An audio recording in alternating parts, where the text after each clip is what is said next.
So hello guys, I am here with the very first video of our inorganic reaction series और आज हम लेंगे concentrated nitric acid और उसके कुछ रिएक्शंस बहुत जो इंपॉर्टेंट रिएक्शंस हैं उनको डिस्कस करेंगे।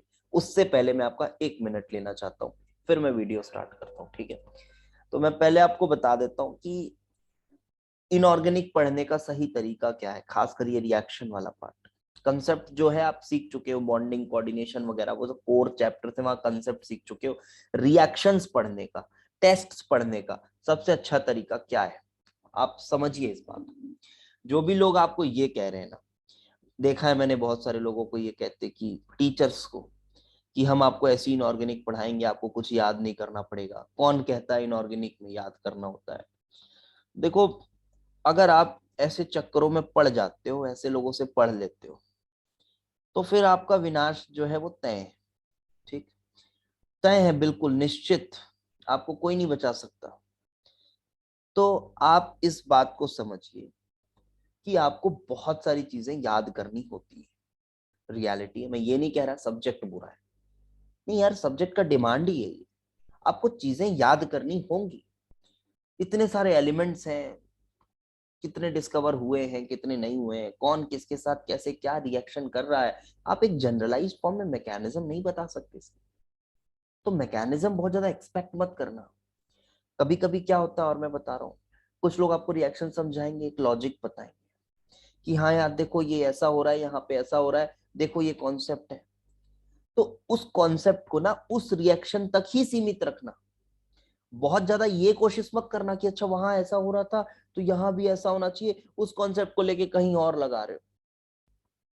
ऐसा करने से बहुत ज्यादा चांसेस है कि आपको धोखा मिलेगा। ठीक है, तो ये मत करना। और ऐसे लोगों से तो दूरी हो जाओ जो आपको इनऑर्गेनिक मैकेनिज्म्स पढ़ा रहे हैं। ठीक है, इनऑर्गेनिक मैकेनिज्म, रिएक्शन मैकेनिज्म, दूर हो जाओ, नहीं तो बिल्कुल आपका विनाश तय है। मैं फिर से बोल रहा हूँ। तो अभी मैं बता रहा हूँ किस अंदाज में आपको इनऑर्गेनिक रिएक्शंस को पढ़ना होता है। ठीक है, मैं ये नहीं बोल रहा हूँ बुरा है सब्जेक्ट, ऐसा वैसा बिल्कुल नहीं है बुरा, लेकिन इसकी जो खूबसूरती है ना वो आपको स्टूडेंट लाइफ में समझ नहीं आएगी। वो थोड़ा सा जब आप प्रैक्टिकल यूजेस वूजेस पढ़ते हो, जिसकी बहुत ज्यादा जरूरत नहीं। अभी हमको सिर्फ इसलिए पढ़ना है क्योंकि जेई हमसे पूछता है, जेई पूछता है, और अच्छा ये रैंक डिसाइडिंग टॉपिक होता है, तो सिर्फ इसलिए हमको पढ़ना है। तो चलो अब स्टार्ट करते हैं वीडियो को। पहली video on concentrated nitric acid, बहुत फेमस रिएजेंट। क्या है? अच्छा, ये ऑक्सीडाइजिंग एजेंट है।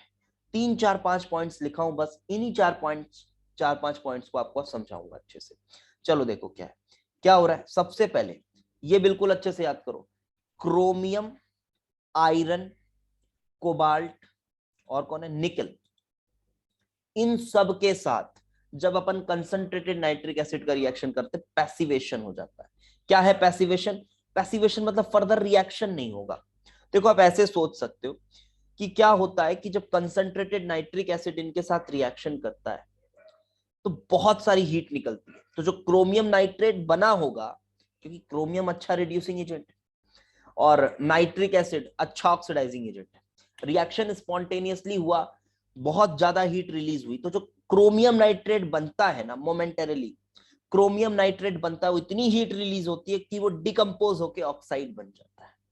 और वो ऑक्साइड बन जाने की वजह से फर्दर रिएक्शन स्टॉप हो जाता है। ऐसा इन चारों में होता है। इन चारों में ही क्यों होता है, याद करना पड़ेगा। कोई लॉजिक नहीं बताऊंगा, लॉजिक के नाम पे आपको ई डिग्री वैल्यूज चिपका दूंगा मैं कि देखो इनकी ई डिग्री वैल्यूज ऐसी, तो अब ई डिग्री वैल्यूज का लेके घूमोगे एग्जाम में? नहीं ना। तो समझो बात को। तो ये देखो, तो इन चारों को ध्यान करो, क्रोमियम, एफई, कोबाल्ट, निकल, पैसिवेशन होता है। जिंक और कॉपर एनसीईआरटी तक में दिया हुआ ये रिएक्शन, याद रखना मैं कॉन्सेंट्रेटेड नाइट्रिक एसिड की बात कर रहा हूं। जिंक और कॉपर दोनों ही ऑक्सीडाइज हो जाएंगे Zn+2 कॉपर+2 के कार्बन, सॉरी नाइट्रेट्स, नाइट्रेट्स में, और ये गैस रिलीज करेंगे NO2। यहां ये गैस इंपॉर्टेंट है, brown fumes of NO2। Brown fumes, आपने एनसीईआरटी में एक और रिएक्शन पढ़ा होगा, जब डाइल्यूट HNO3 कर देते हैं तो वो जो गैस निकल रही है वो जिंक में N2O निकलती है और कॉपर के साथ NO निकलती है। खैर अभी मैं डाइल्यूट का केस नहीं ले रहा हूं, अभी सिर्फ मैं कंसंट्रेटेड नाइट्रिक एसिड की बात कर रहा हूं, बट आपने एनसीईआरटी में वो रिएक्शन भी पढ़ा होगा। ठीक है, गोल्ड और platinum, it is not attacked by concentrated nitric acid. इन पे अटैक नहीं होगा। इन पे कब रिएक्शन होता था कंसंट्रेटेड नाइट्रिक एसिड का? जब अपने पास HCl भी होता था, वो एक्वा रिजिया मिक्सचर जब होता है ना, तभी गोल्ड और प्लेटिनम दोनों ही क्लोरो कॉम्प्लेक्स बनाते हैं। वो क्या कॉम्प्लेक्स है, क्या है, अगली वीडियोस में बात करेंगे जब एक्वा रिजिया लेंगे। ठीक है, अभी सिर्फ कंसंट्रेटेड नाइट्रिक एसिड के ये 5 पॉइंट्स याद कराना चाह रहा हूं आपको। आप अच्छे से इन पॉइंट्स को याद करते जाओ रोज के रोज, बहुत बेनिफिट होगा और आप थोड़ा कॉन्फिडेंट फील करने लगोगे, हाँ मेरे को बहुत सारी रिएक्शंस याद है, ऐसा आपको फीलिंग आने लगेगी। ठीक है, और ये सभी जो रिएक्शंस है, जो एकदम इंपॉर्टेंट रिएक्शंस हैं आपके लिए, उनको लेके आ रहा हूं मैं। ठीक है, तो चलो देखो, सिल्वर कॉन्सेंट्रेटेड नाइट्रेट क्या करेगा, सिल्वर नाइट्रेट, नॉर्मल ऑक्सीडेशन हुआ। अच्छा, ये जो सिल्वर नाइट्रेट बनाने का एक प्रिपरेशन मेथड भी है, ये वाला सिल्वर से कंसंट्रेटेड नाइट्रिक एसिड से सिल्वर नाइट्रेट बनाने का एक प्रिपरेशन मेथड भी है। ठीक है, this is preparation method. And Hg के साथ, मर्क्यूरी के साथ, देखो मर्क्यूरी में क्या दिक्कत होती है, मर्क्यूरी में आपके पास मर्क्यूरिक मर्क्यूरस का बहुत कंफ्यूजन होता है। लेकिन आप एक बात समझो, ये रिमेंबर दिस कि जब आपके पास ये है मर्क्यूरिक, मर्क्यूरिक में जब एक्सेस मर्क्यूरी एक्ट करता है ना, तब जाके आप क्या बनाते हो, मर्क्यूरस। मर्क्यूरिक में जब एक्सेस मर्क्यूरी ऐड होता है तब बनता है जाके मर्क्यूरस।